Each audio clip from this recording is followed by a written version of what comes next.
Good afternoon दोस्तों। मेरा नाम अनिरुद्ध है और मैं एक शराबी हूँ।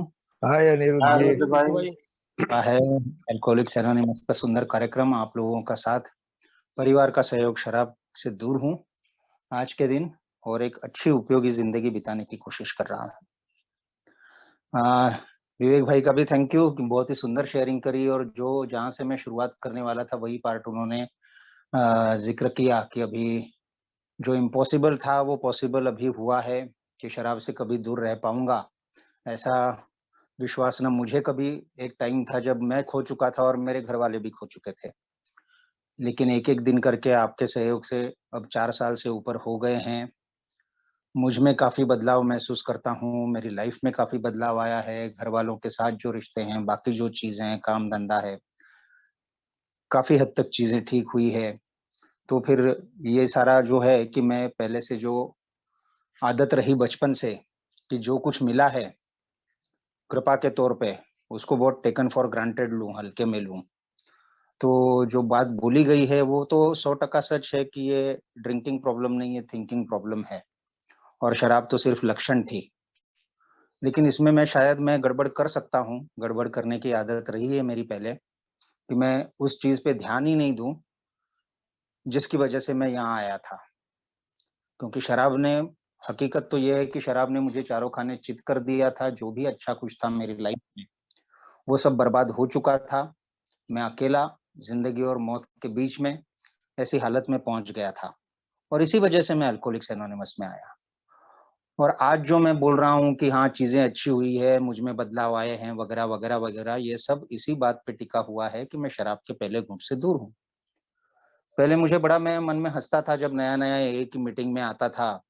4 साल हुए, 6 साल हुए, 8 साल हुए और रोज़ आके वही बोरियत सा मेरे को लगता था कि बोरिंग वही डायलॉग बोलता है हर कोई, जैसे रटा हुआ है कि ईश्वर कृपा से, फेलोशिप की मदद से, प्रोग्राम की मदद से आज के दिन शराब से दूर। लेकिन आज ये बोलता हूँ बिल्कुल, क्योंकि मुझे ऐसा नहीं है कि आज का जो टॉपिक है काउंटलेस वैन अटेम्प्ट्स, शराब को कंट्रोल करने के अनेक निरर्थक प्रयत्न जो थे, वो मैं सिर्फ़ न्यू कमर्स के लिए सुनाता हूँ। वो उनके लिए फ़ायदेमंद हो सकते हैं, लेकिन मेरे लिए तो पहले फ़ायदेमंद है क्योंकि मुझे तो वही याद रखना है कि भैया पहली बात ये है कि शराब के पहले घूंट से दूर रहना है। क्योंकि अ, और एक बात जो हुई कि हल्के में लेने वाली बात, तो चूँकि हज़ारों किताबें पढ़ चुका था मैं में आने से पहले और अंग्रेज़ी भी अच्छी समझता हूँ खुद की, तो ये बिग बुक थी, वो कई बार मैंने रिहैब में रहते पढ़ डाली थी और वहीं से मैंने स्टेप वर्किंग में मेरे साथियों को उनकी मदद करना भी शुरू कर दी थी। तो मुझे लगा था कि मुझे अंग्रेज़ी का इतना ज्ञान है कि मैंने जैसी बिग बुक पढ़ी है और मुझे इसका जैसा मतलब समझा है, वैसा शायद ही किसी को समझा होगा, जिन लोगों को मैं देख रहा था, उनकी बात कर रहा हूँ। लेकिन यहाँ आके उन्होंने बोला कि बिग बुक तो आपने रोज़ पढ़ना ही चाहिए, लेकिन स्पॉन्सर के साथ पढ़ना चाहिए। तो ही आपको इसका असली जो है, जो मकसद है बिग बुक का, वो पूरा होगा और तभी आपको बीमारी भी समझेगी और तभी रिकवरी का रास्ता है, वो भी ढंग से समझेगा और तभी ये बुक 100% आप पे असर करेगी। तो मुझे इस बात पे यकीन नहीं होता था। लेकिन जब मैंने स्पॉन्सर लिया और स्पॉन्सर के साथ ये बिग बुक पढ़ना चालू किया, तब बिल्कुल पहले शब्द से वो मुझे एकदम से क्लियर हुआ कि ऐसा क्यों बोलते थे, क्योंकि मैं तो सिर्फ शब्द और उसके डिक्शनरी के अर्थ समझ रहा था। लेकिन उसका असली जो अर्थ है एक शराबी के लिए जीवन में, उसकी ज़िंदगी मतलब मौत से बचने के लिए और एक अच्छी ज़िंदगी जीने के लिए, उन शब्दों का जो अर्थ है वो स्पॉन्सर के साथ ही मुझे तो समझ में आने लगा। तो वैसे ही ये जो चैप्टर था जिसमें से आया है countless when attempts more about alcoholism, ये मुझे लगा कि मैं जिस ऑनलाइन मीटिंग में वॉलंटियर हूँ, वहाँ पे ये रोज़ पढ़ा जाता है। मैंने कई बार पढ़ा है, मतलब कुछ दिनों में तो किताब भी देखने की ज़रूरत नहीं पड़ेगी मेरे को। मुझे अंग्रेज़ी और हिंदी में भी मैं ऐसे ही बोल दूँगा। इतने वो पहले 3-4 पन्ने जो हैं, वो मुझे याद हो गए हैं। तो इसमें अब नया क्या बताएँगे स्पॉन्सर? और ये तो एकदम लिस्ट है, ये पूरी दी हुई है लिस्ट कि कैसे-कैसे हमने कौन से तरीके अपनाए थे शराब को कंट्रोल करने के और कैसे वो फेल हुए। तो ये तो मैं समझता हूँ, हाँ, मैंने ये सब किए हैं। लेकिन जब ये चैप्टर मैं पढ़ रहा था, तो मुझे नए सिरे से अपनी बीमारी, असल में नए सिरे से क्या, असल में समझ आने लगी और ये भी समझ में आया कि ये चैप्टर अलग से क्यों दिया गया है बाद में फिर से। तो ये काउंटलेस व्हेन अटेम्प्ट मतलब अनगिनत है, मैं याद करूँ तो भी मुझे याद नहीं आएँगे कि शराब कंट्रोल मतलब शराब एक तो मात्रा, सीमित करने के, दूसरी बात फ्रीक्वेंसी सीमित करने के, तीसरी बात शराब के इफ़ेक्ट सीमित रखने के। मतलब इतने मैंने कोशिशें की है कि मैं याद करूँ तो भी याद नहीं आएँगी पूरी। और ये ऐसा नहीं है कि ये बाद में चालू हुआ। ये बहुत पहले से चालू हुआ। शराब मैंने क्योंकि शराबीपन में बचपन गुज़रा था मेरा, तो कसम खाई थी कि शराब को हाथ नहीं लगाऊँगा। लेकिन 21 साल की उम्र में मैंने शराब पी, उल्टी भी की, लेकिन वो जो मज़ा आ गया वो मेरे को बार-बार खींचने लगा। मतलब शुरू से ही मुझे कभी ऐसा नहीं लगा कि मैं शराब को फिर से हाथ नहीं लगाऊँगा बाबा। मुझे इंतज़ार रहना लगा कि ये शराब फिर से मुझे पीने का मौका कब मिलेगा, क्योंकि मैं 21 साल का था और एक छोटी-मोटी नौकरी करता था, 2-3 हज़ार रुपए सैलरी थी, मेरे पास पैसे नहीं रहते थे। लेकिन मेरे भैया के दोस्त थे, मैं गाँव से शहर आता था, वहाँ दिन भर काम करता था, शाम को इन लोगों के साथ मिलता था और फिर वो कभी-कभी मुझे पीने के लिए ले जाते थे।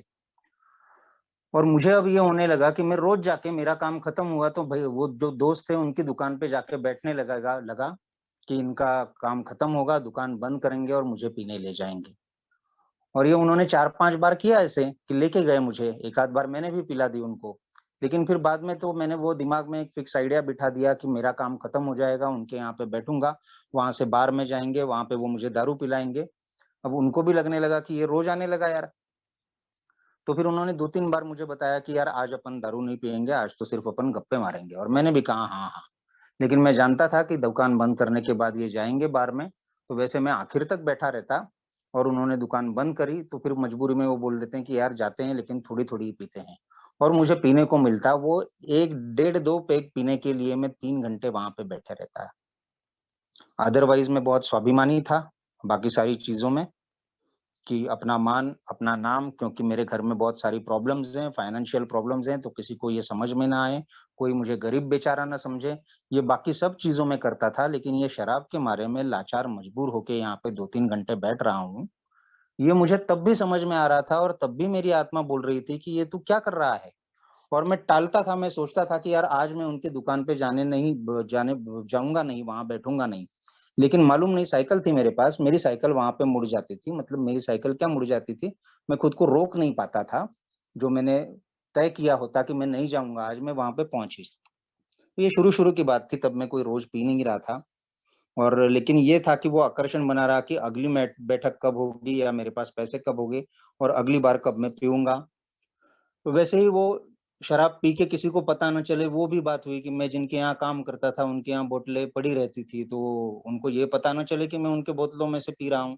तो थोड़ी-सी वोडका में ले ली, थोड़ी-सी व्हिस्की में ले ली, थोड़ा-सा ये ले लिया कि उनको ये नहीं पता चले कि क्वांटिटी कम हो गई, वो पीना और फिर उसके बाद में सौंफ खाना या हॉल्स की गोली चबाना वगैरह-वगैरह, ये सब बातें बहुत पहले से चालू हो गई थी। मतलब मेरे मामले में तो ये था कि सारे के सारे असली शराबी के लक्षण जो थे, वो बहुत पहले दिनों से ही थे और ये बात तब मुझे समझ में आने का कोई काम नहीं था।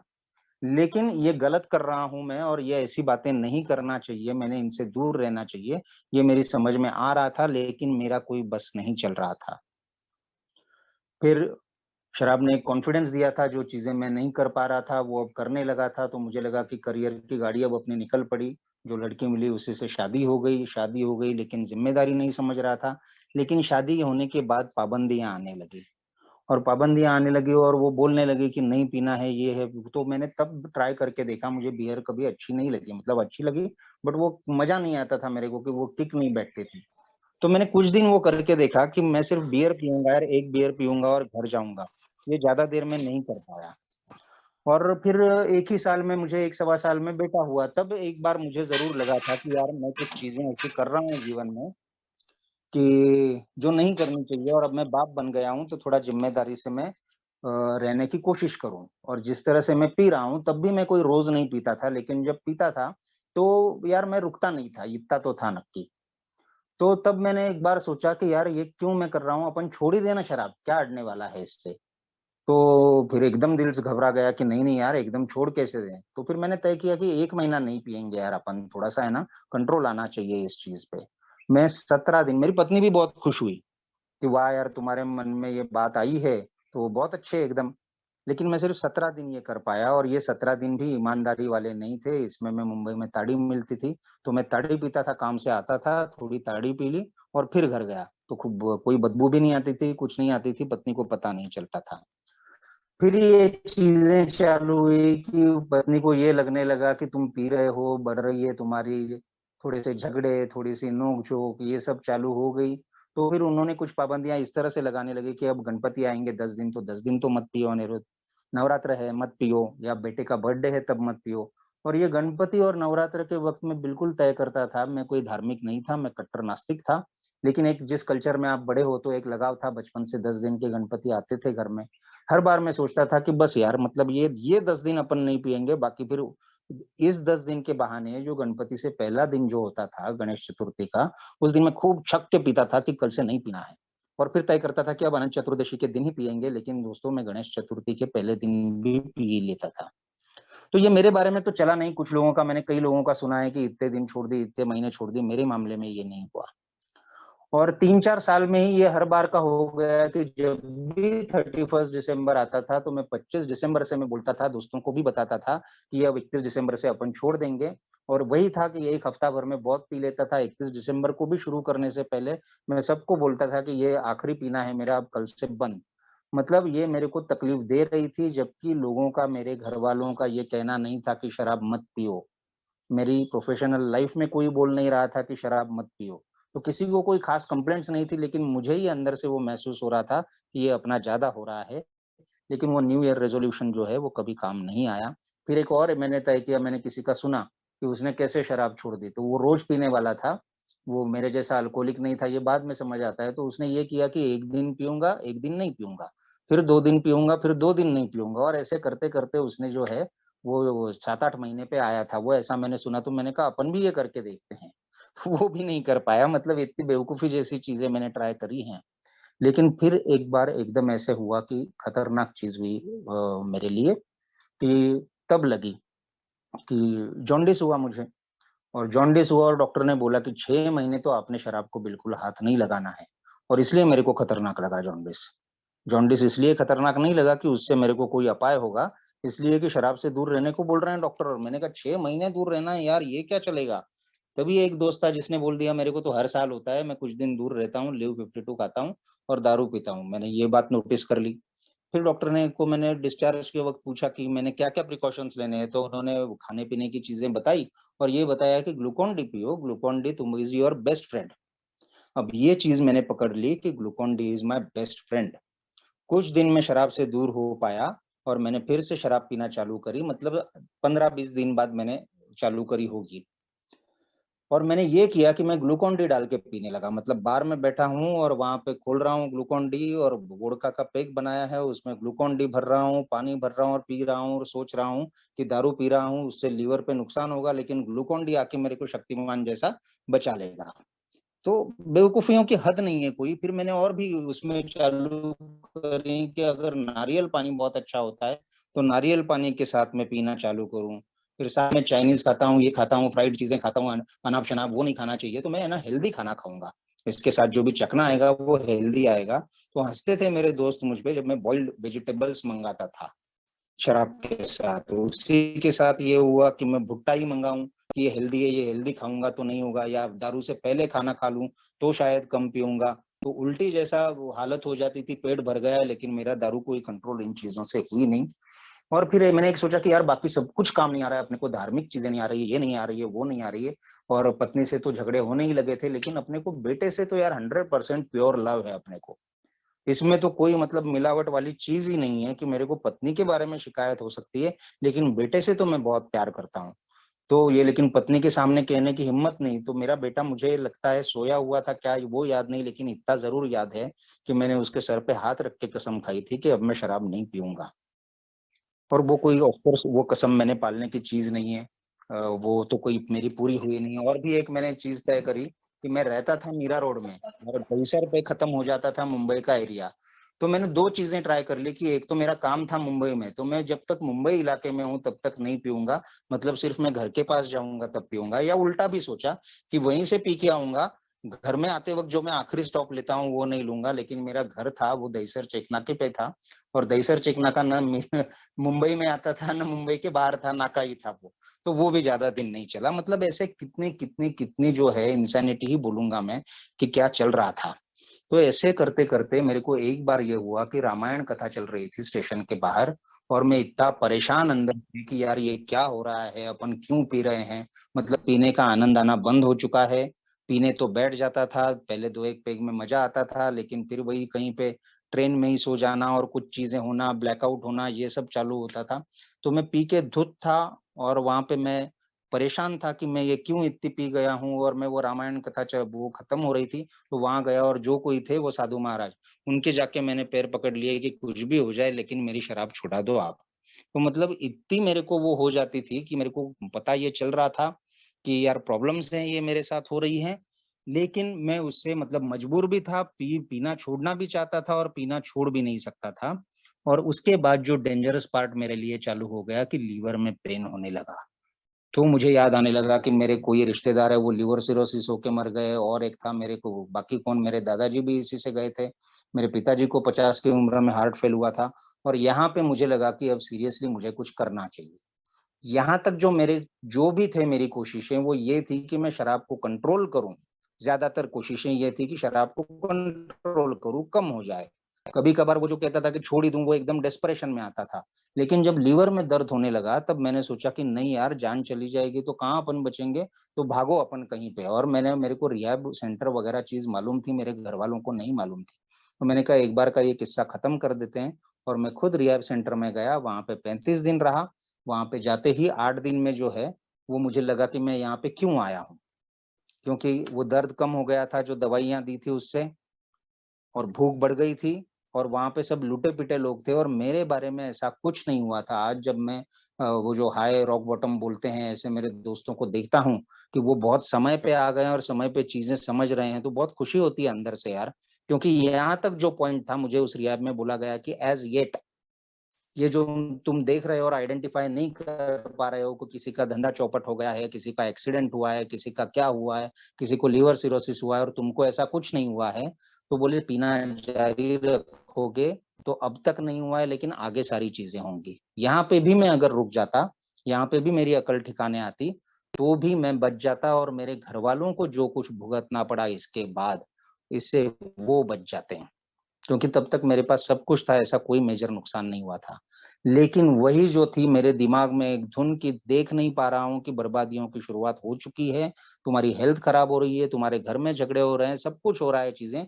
कुछ जैसे ही वो मोमेंट चली जाती थी, वो दर्द की या वो हैंगओवर की या ब्लैकआउट की या रात को क्या कांड किया, वो जब याद आता था, और वो शर्म और गिल्ट वो जब चला जाता था, उसके बाद वही कि नहीं, अब इसके बाद जो है मैं कंट्रोल में पीऊंगा। तो ये कंट्रोल में पीऊंगा, ये वाला जो मेरा था, जिस चीज को जैसे मतलब वो भूत पछाड़ लेता है, वैसा मेरे को पछाड़ के रखा था, जिसके बारे में अंधा हो रहा था, और कहाँ मैं मौत की ओर बढ़ रहा हूँ ये देख नहीं पा रहा था। वो जो रिहैब सेंटर था, उसके बाद मैं बाहर आया कि मेरे को समझ में आ गया है, वहां पे एलर्जी मैंने सुना था, बाकी कोई मैंने ध्यान नहीं दिया। एक एलर्जी सुना, और दूसरी बात ये सुना कि लीवर एक ऐसा ऑर्गन है जो अपने आप को रिपेयर करता है। उस पे ये नहीं सुना मैंने कि एक हद तक, उसके बाद नहीं। मुझे सिलेक्टिव सुनने की आदत है, ए में आने के बाद भी मैंने यही किया कि मैंने बहुत है ना चीजें सिलेक्टिवली ली थी, और उसको तोड़ मरोड़ के अपना एक लॉजिक बनाया था, जिसके बारे में, जिसके लिए मुझे बहुत भुगतना पड़ा बाद में। लेकिन वापस मैं जो रिहैब से बाहर आया तो वही चालू हुआ कि अब मेरे को समझ में आ गया है, जिसे बोला गया बाद में कि सेल्फ नॉलेज, कि अब मुझे समझ में आ गया है कि ऐसा ऐसा होता है, एलर्जी नाम की कोई चीज है, तो मैं उस पर ध्यान रखूंगा, सिंपल बात है। एलर्जी है तो मैं ध्यान रखूंगा, जब मेरे को क्वार्टर पीने जाऊंगा और क्वार्टर पी के ही उठूंगा, उससे ज्यादा नहीं उठूंगा। उतना तो मैं विल पावर ले आऊंगा यार, अब पता चला है, तो पहले मालूम नहीं था। लेकिन वैसा कुछ हुआ नहीं, उसके बाद मैं ज्यादा दारू पीने लगा। लीव 52 पहले ही खाता था, अब लीव 52 DS खाने लगा, डबल स्ट्रेंथ। और सारी चीजें फिर ये होने लगी कि मैंने शराब जो है बदल के देखी। फिर मैंने ये हुआ कि उसमें जूसेस मिला के पीऊं, तो एसिडिटी नहीं होगी, या उसमें से न्यूट्रिशंस मिलेंगे, क्योंकि खाना तो पहले ही कम हो चुका था। और इसके बाद जो चीजें चालू हुई, वो मतलब बेतरतीब और बेतहाशा सब कुछ हुआ जो हुआ वो। मेरा करियर खत्म हो गया, पत्नी और बच्चों को लेके चली गई, मुझे रहने के लिए घर नहीं बचा, मैं कुछ दिन मुंबई के रास्तों पे भी आ गया। लेकिन इसके बावजूद जो वो मुझे लग रहा था कि यार ये है ना, खेल है जिंदगी एक, है ना, आज मेरा जो है वो खराब दिन चल रहे हैं, और सब लोग मुझे सब मेरा साथ छोड़ के चल गए, लेकिन एक दिन मैं इनको दिखा दूंगा कि अनिरुद्ध क्या चीज है। मतलब अहंकार, ऐसा अहंकार जबरदस्त, कि कहीं देख ही नहीं पा रहा हूँ चीज़ों को। इस बीच में मेरे को अल्कोहलिक्स एनोनिमस के मैसेजेस 2-3 बार मिल चुके थे, लेकिन मैं खुद को अल्कोहलिक मानने को तैयार नहीं था। मुझे सिर्फ़ ये लग रहा था कि मेरे को फिर से अच्छी सेटिंग मिल जाए। मतलब मुझे काम फिर से मिल जाए, घरवाले मेरे से अच्छा व्यवहार करना चालू करें। मैं पी रहा हूँ इसलिए ज़्यादा अभी क्योंकि लोगों ने मेरा साथ नहीं दिया, तो वो चीज़ें अगर ठीक हो जाएँ फिर से, तो मैं कंट्रोल में पी सकता हूँ। तो वो कंट्रोल ड्रिंकिंग का मेरे दिमाग में जा नहीं रहा था। अब इसके बाद क्या ऊपर वाले ने खेल रचा मालूम नहीं, लेकिन पत्नी को दया आ गई, उसने मुझे वापस ले लिया ज़िंदगी में। मैं इंदौर आ गया और इंदौर में भी मैंने तय किया कि बस अब नहीं, मेरे को फिर से लाइफ़ में एक चांस मिल रहा है, तो अब मैं शराब को हाथ नहीं लगाऊँगा। और ये बहुत शुद्ध विचार थे जब मैं ट्रेन से आ रहा था वापस, मुंबई से इंदौर आ रहा था तो। बहुत प्योर विचार थे ये कि यार मेरे अब 2 बेटे हैं, उनके लिए देखना है। फिर से अब मैं रास्ते पे रह रहा था, वहाँ से मैं फिर से घर में जा रहा हूँ, फिर से एक मौका मिल रहा है, तो अब तो यार दूर रहे अनिरुद्ध तू। ये बहुत ईमानदारी से खुद से कही गई बात थी, लेकिन 4-5 दिन ही मैं सिर्फ शायद सोबर रहा इंदौर में आने के बाद और फिर मैं इतना परेशान हुआ कि मैंने बोला कि यार मुझे फिर से रिहैब में डाल दो। फिर मैं इंदौर के रिहैब में गया जहाँ पे प्रॉपरली मेरे को बताया गया क्लियरली कि तुमको यहाँ से रह के तुम ठीक होने वाले नहीं हो, यहाँ पे सिर्फ शराब से दूर हो और चंद बेसिक बातें हम आपको बता रहे हैं, लेकिन यहाँ से बाहर जाओगे तो अल्कोहलिक्स एनोनिमस की मीटिंग करना है आपको और मीटिंग में जाओगे और वहाँ पे रेगुलर रहोगे, सबके साथ चलोगे, तो ही आपके बचने के कोई चांसेस हैं। लेकिन वो जो था मैं एक मीटिंग में भी आया, 2 महीने बढ़िया रहा, शराब की याद नहीं आ रही थी। लेकिन मैं उस चीज़ को समझ नहीं पा रहा था जो यहाँ पे बोल रहे थे। मुझे सिर्फ़ ये लग रहा था कि शराब मैं ज़्यादा पिया हूँ, मुझसे गलतियाँ हुई हैं, मैंने फाइनेंशियल बहुत नुकसान किए थे और अब मेरे को फिर से ज़िंदगी नए सिरे से शुरुआत करनी है और मीटिंग करनी है 1 घंटा और उसमें क्या है वो तो कर लूँगा। लेकिन बाकी जो चीज़ें थी, वो कहीं न कहीं कहीं पे भी मेरे को वो ध्यान में नहीं आ रही थी। और यहाँ पे जो बोल रहे थे, वो मुझे चीज़ें एक तो मंज़ूर ही नहीं थे। मैं यहाँ पे आके ये बोलने लगा था कि मैं अनिरुद्ध हूँ और मेरा मैं एक शराबी हूँ। लेकिन अंदर से मैं मान नहीं रहा था कि मैं शराबी हूँ। यहाँ पे क्लियरली वो बोल दिया है जो कि मैं क्या कर रहा था।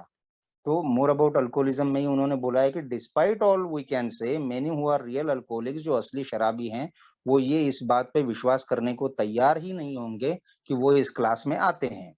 Bye every form of self deception खुद को धोखा देना और नए-नए प्रयोग करना, इससे वो ये साबित करने की कोशिश करेंगे कि वो रियल अल्कोहलिक्स नहीं है, असली शराबी नहीं है। तो मेरे मन में मीटिंग में आते वक़्त ये कुछ दिनों के बाद कीड़ा चालू हुआ, कि यार ये सब लोग बोल रहे हैं लेकिन इसको साइंटिफिक क्या आधार है? कुछ लोगों ने बोल दिया है और इनको ये रास्ता मिल गया है, इसलिए शराब से दूर हैं, इनकी लाइफ अच्छी हो गई है, ठीक है। लेकिन साइंस ने कहाँ बोला है ऐसा? ये इस तरह के नेगेटिव विचार मेरे मन में आने लगे और मैं डाउट करने लगा जो रिहैब में बहुत ईमानदारी से बोल रहा था कि मैं शराबी हूँ। मैं डाउट करने लगा कि शायद मैं शराबी नहीं हूँ यार। मुझे ये लगने लगा कि साइंस इतना आगे बढ़ा है और हर चीज़ में इतनी तरक्की कर ली है, तो ऐसा कैसे होगा कि मतलब कोई तरीका ही नहीं है? अगर शराब से दूर रहने का तरीका हो सकता है, तो शराब को कंट्रोल करने का भी तरीका हो सकता है। और इन लोगों को कोई मालूम नहीं है, ये इंदौर जो है मैं तो मुंबई से था, महानगरी में से आया था और यहाँ पे इंदौर जो है छोटी जगह है और जैसे मुझे वो जो एक बहुत इंटेलेक्चुअल ईगो था कि जितना मुझे मालूम है, इतना इन लोगों को मालूम नहीं है। तो मैं ऐसा तरीका ढूँढ निकालूँगा जिससे कंट्रोल ड्रिंकिंग भी पॉसिबल हो। तो वो तरीका वगैरह तो ढूँढा नहीं मैंने उससे पहले कंट्रोल ड्रिंकिंग खुद पे ही पीना जो है उसका मैंने कोशिश करना चालू की और उसका नतीजा वही हुआ जो यहाँ पे बार-बार बोला जा रहा था कि ये पहले घूँट से दूर रहे तो बचोगे और पहला घूँट अगर पी लिया तो फिर तुम्हारे बस में ही नहीं है, जो होना है वो होके ही रहेगा। 1-2 दिन मुश्किल से 1 क्वार्टर पे रुका रहूँगा मैं, बाद में फिर से वही चक्कर चालू हुआ, फिर वही रिहैब जाना, बाहर आना, फिर से रिहैब जाना। उसके बाद मेरे 2 रिहैब हुए और सवा साल चले गए। इसके बीच में मैंने सारी कोशिशें कर ली कि नौकरी नहीं थी इसलिए मेरा सब कुछ गड़बड़ है। एक बार नौकरी मेरे को मिल जाए, मैं फिर से कमाने लगूँ, तो ठीक है ना यार, शराबी हूँ और थोड़ी बहुत ज़्यादा शराब पी लूँ तो भी क्या है? मुझे एए में जाना कोई ज़रूरी नहीं पड़ेगा, तो मैंने नौकरी पकड़ ली और अच्छी खासी नौकरी मिली थी इंदौर में मुझे। वहाँ पे मैंने फिर से तय कर लिया कि अनिरुद्ध अब बहुत सिंपल है, सुबह उठना है, तैयार होके काम पे जाना है, शाम तक तुमको 7 बजे तक वहाँ रहना है, वहाँ से निकले अब मैं देसी पे आ गया था, तो वहाँ पे जो है कॉर्नर पे, अड्डे पे जाना है तुमको, 1 क्वार्टर पीना है, चुपचाप घर जाना है, खाना खाना है, कोई डिफिकल्ट चीज़ नहीं है, तुमको सब कुछ पता चल चुका है अब। वो तो हो नहीं पाया, नौकरी छूट गई 1.5 महीने में और मैं रिहैब में पहुँच गया। अब जो चीज़ थी कि मुझे ये पता चल गया था कि यार मैं बार-बार मतलब वो वही है कि मैं बाहर निकलूँ फिर से मुझे पकड़ा जाए, मुझे पिंजरे में डाला जाए, बाहर निकलूँ फिर से पकड़ा जाए, पिंजरे में डाला जाए। ये मेरी हालत हो गई थी और मुझे छुटकारे का कोई भी मौका नहीं मिल रहा था, कहीं भी कोई रास्ता नहीं मिल रहा था और समझ में आ रहा था कि अंत तो यार नज़दीक है। मेरी हालत बहुत खराब हो गई थी, फिज़िकली मैं बहुत खराब हो चुका था। साइकियाट्रिस्ट की दवाइयाँ चालू हो गई थी, तरह-तरह के हैलुसिनेशन ये वो सारी चीज़ें होने लगी थी और ये नाटक अपना ज़्यादा दिन नहीं चलेगा, इससे कोई उपाय निकालना चाहिए अब। तो वो जो मुझे फिर से बात आई थी कि कोई तो दुनिया की इस पूरी इतनी बड़ी दुनिया है यार, इस भरी दुनिया में कोई तो मेरा सहारा होगा। कोई तो एक तरीका होगा जिससे कंट्रोल ड्रिंकिंग पॉसिबल होगी। तो मैं 3 चीज़ें यहाँ पे एक साथ होने लगी कि एक तो उन लोगों को लगा कि इस बार तो ये ईमानदार है यार। तो इसको अपन जो है इस तरह से ट्रीट करें कि पेशेंट की तरह ट्रीट नहीं करें, इसमें शायद कोई बदलाव आ रहा है। तो उन्होंने मुझे वहाँ के जो क्लाइंट्स आते थे उनकी फैमिली के साथ बैठ के सुनना उनकी बातें और अपनी कहानी बताना, ये काम उन्होंने मुझे सौंप दिया था। दूसरी ओर ये हो रहा था कि मेरे सामने यार इतने है ना सवा साल में लिविंग एग्ज़ाम्पल्स जा रहे थे, कि मेरे ही साथ जो रिहैब में थे वो अभी 1 साल मना रहे हैं, इतने महीने मना रहे हैं, जो मुझे दादा-दादा कह के बोलते थे कि इनसे 4 बातें सीखने को मिलेंगी, तो उनके भी मन रहे हैं बर्थडे। तो इनकी लाइफ़ में ये एए का प्रोग्राम काम कर रहा है, ये मैं देख पा रहा था, ये दूसरी बात।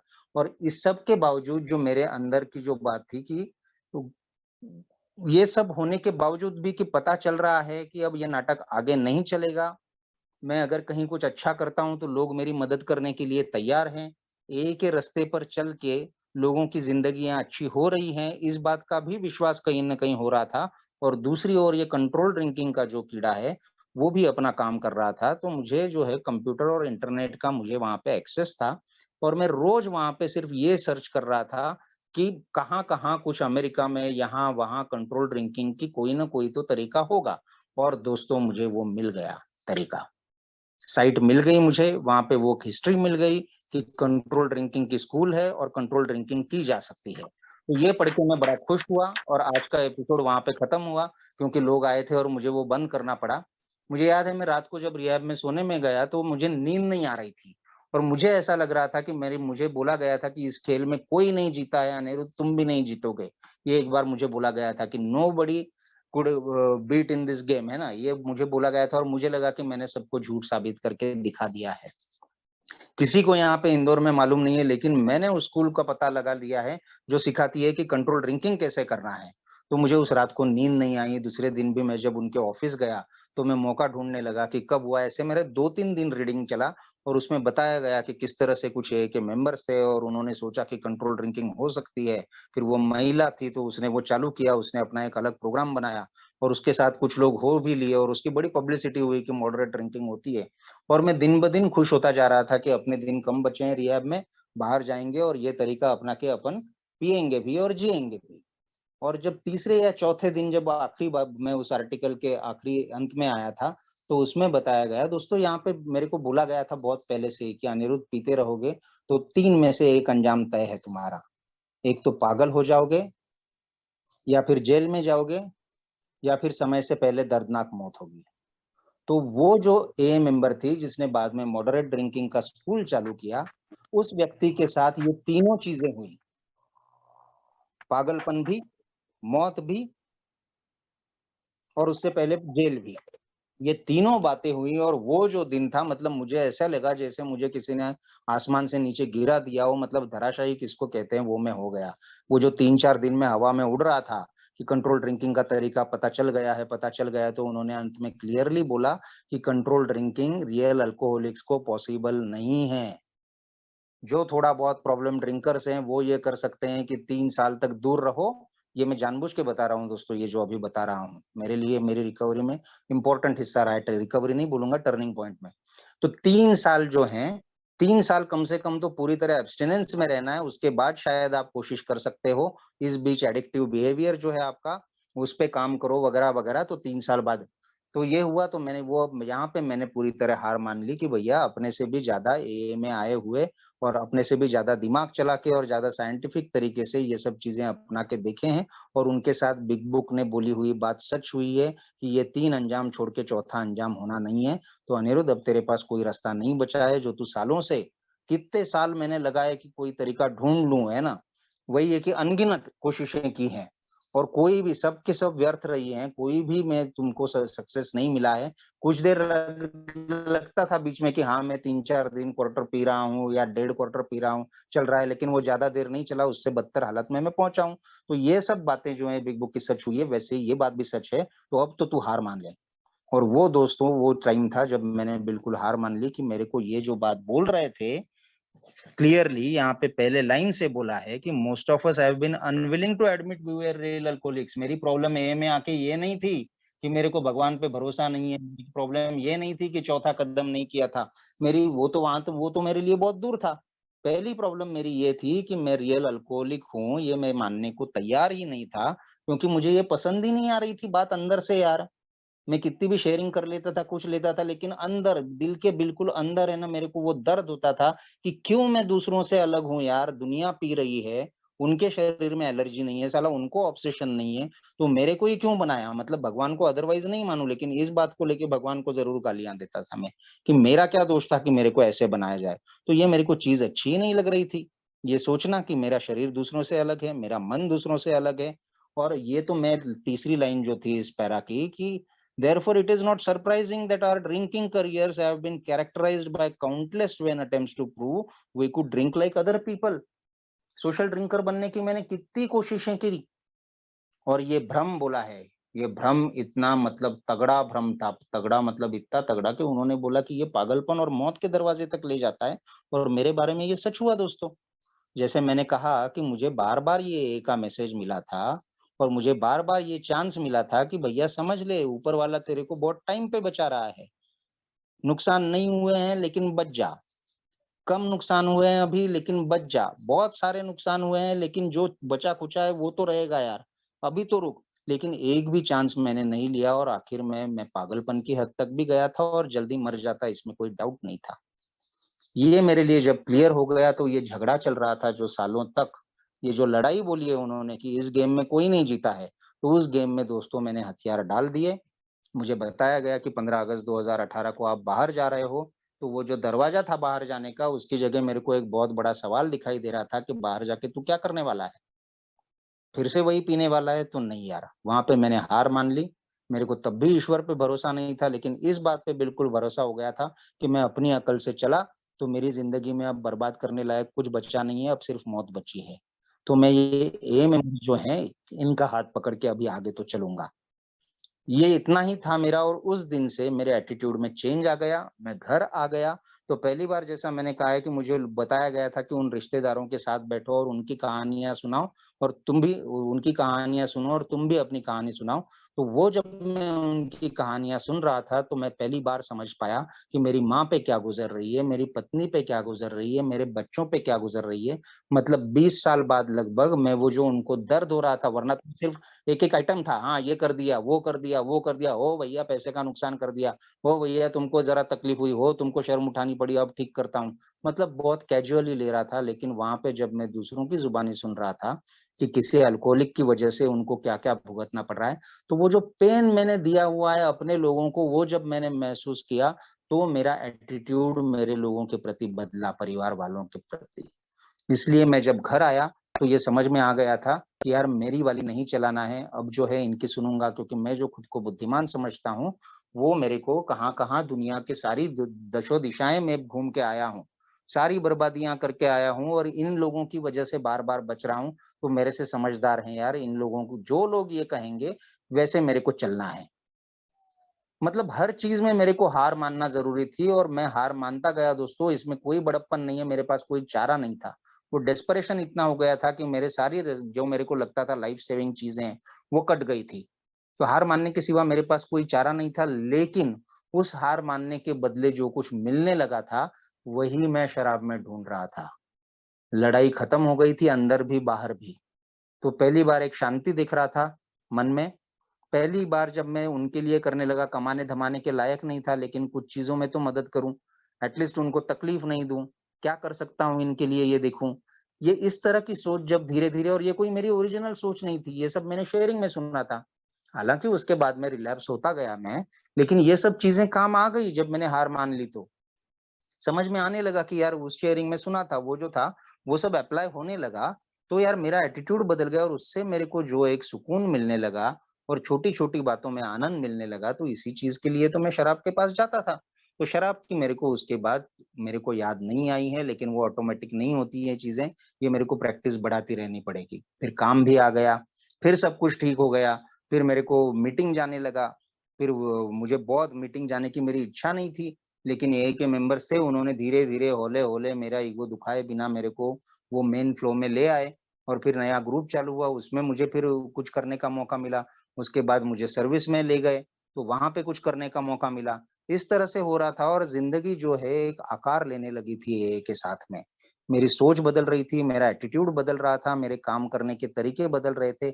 मैं लोगों से जिस तरह से बर्ताव करता हूँ, वो बदल गया था।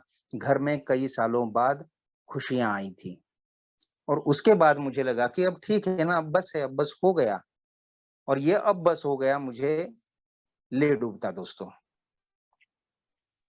क्योंकि जो चीज़ें यहाँ पे बताई गई हैं, वो एक-एक चीज़ जो है, वो मुझे हर चीज़ पे मैंने फ़िल्टर लगाने की कोशिश करी है, कि ये क्यों करना है? अभी जो चल रहा है वो अच्छा चल रहा है, अब इससे आगे क्यों जाऊँ? इससे आगे क्यों जाऊँ?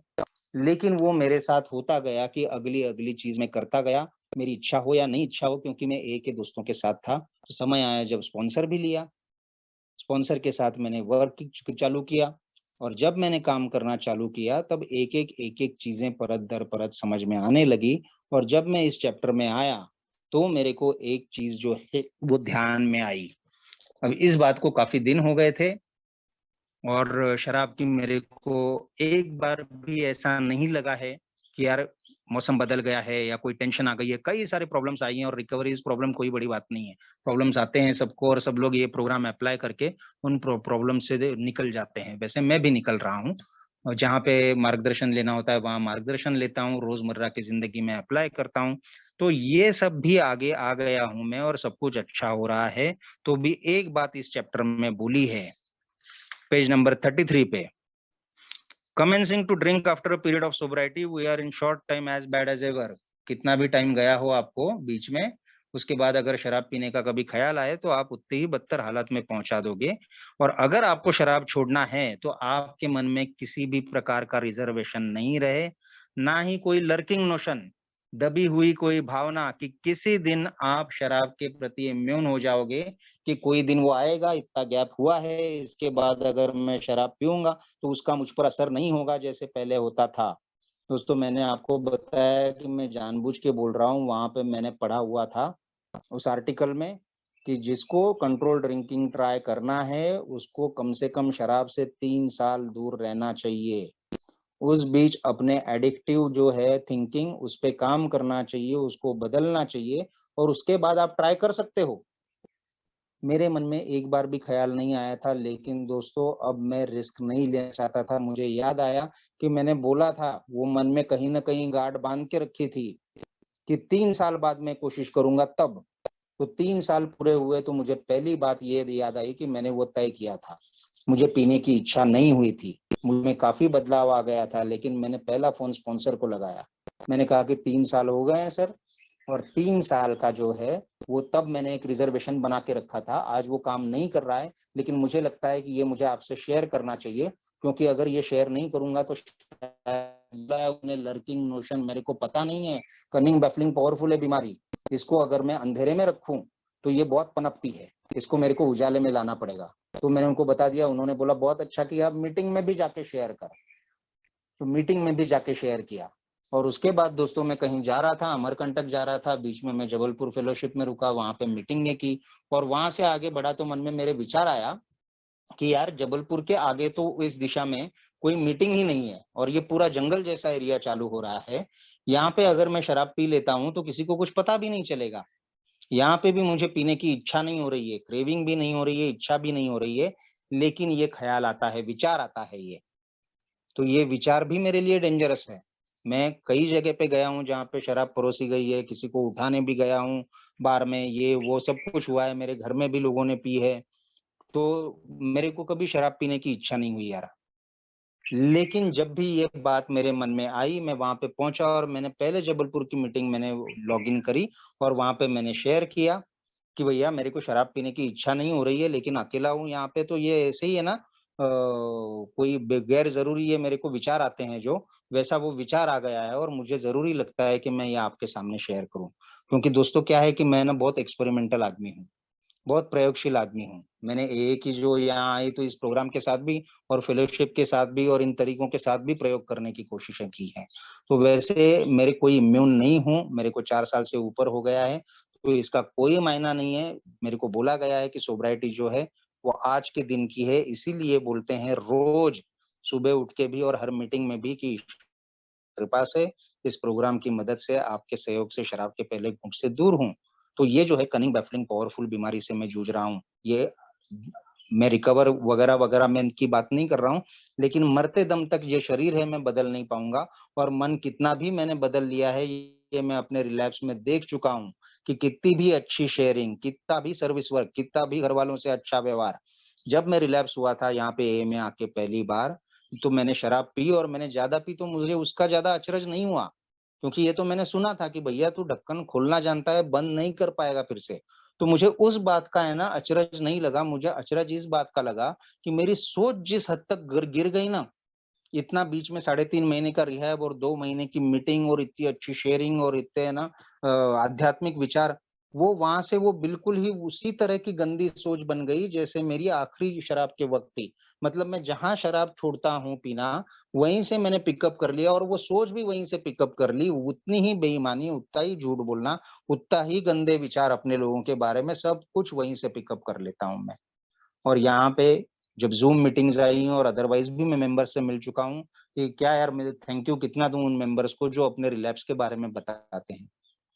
एक मेंबर थे वो 8 साल सोबर रहे, बहुत बढ़िया सोब्रिटी और उन्होंने कहा कि ऐसे ही मेरे मन में विचार आया, वही एक्सपेरिमेंट किया मैंने और मैंने शराब पी ली और फिर वो वही सब गड़बड़ हुई 8 साल के बाद एक और मेंबर मिले, उनकी 20 साल के साथ हुई और ये सब वो शेयर करते हैं, मेरे लिए शेयर करते हैं यार बिग बुक में जिस तरह से इस चैप्टर में ही दिया है कि 25 साल तो मुझे लगता था कि कौन देखने गया अमेरिका में? लिखा है इन्होंने 25 साल, नाम तो दिया नहीं है। तो ये इन्होंने क्या इसका एविडेंस है कि इन्होंने मनगढ़ंत कहानी नहीं लिखी है? That is my thinking.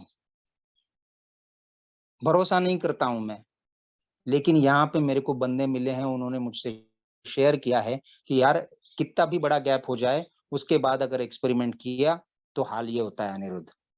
तो वो चीज़ मैं याद रखने की कोशिश करता हूँ दोस्तों। तो ये अनगिनत प्रयास जो थे मेरे, वो अब जितने प्रयास मेरे पास्ट में हो चुके हैं, तो वो पास्ट में ही रहे। अब मैं कोई है ना नया प्रयास करने की कोशिश नहीं करूँ। मेरे में जो है कि मैं हल्के में लेता हूँ या टेकन फॉर ग्रांटेड लेता हूँ कि अब 4 साल हो गए हैं और मैं ये सोचता हूँ कि ये तो थिंकिंग प्रॉब्लम है का मैं गलत इस्तेमाल करता हूँ कि अब शराब तो मेरी प्रॉब्लम नहीं, नहीं शराब मेरी प्रॉब्लम है।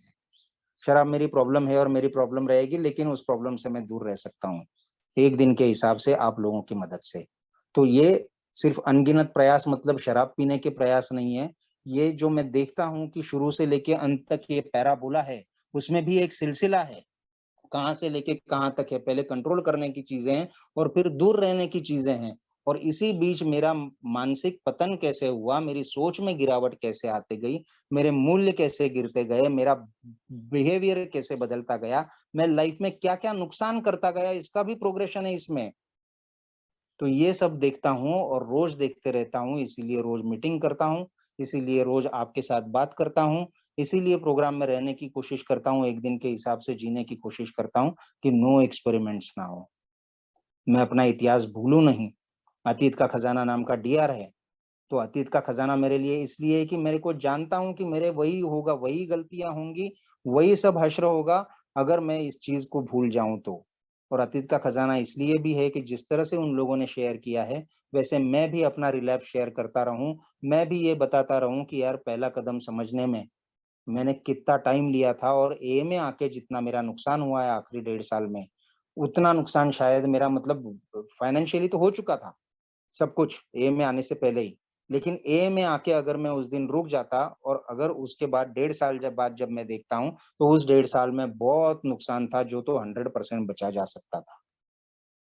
तो वो जो हार मैंने मान ली है, वो हार कायम रखूँ और आप लोगों के साथ रहूँ, यही मैं दुआ करता हूँ दोस्तों और इसी के साथ मैं शेयरिंग खत्म करता हूँ। शेयरिंग में अगर कहीं मैंने यहाँ-वहाँ कहीं लाइन क्रॉस कर दी हो, कहीं गलत बोल दिया हो तो मुझे माफ़ करें दोस्तों। और फिर से मैं आपका शुक्रिया अदा करता हूँ होप पायनियर 2 श्रेयांचल का, आप सभी भाइयों का जिन्होंने बहुत धैर्य के साथ मेरी शेयरिंग को सुना। Thank you so much.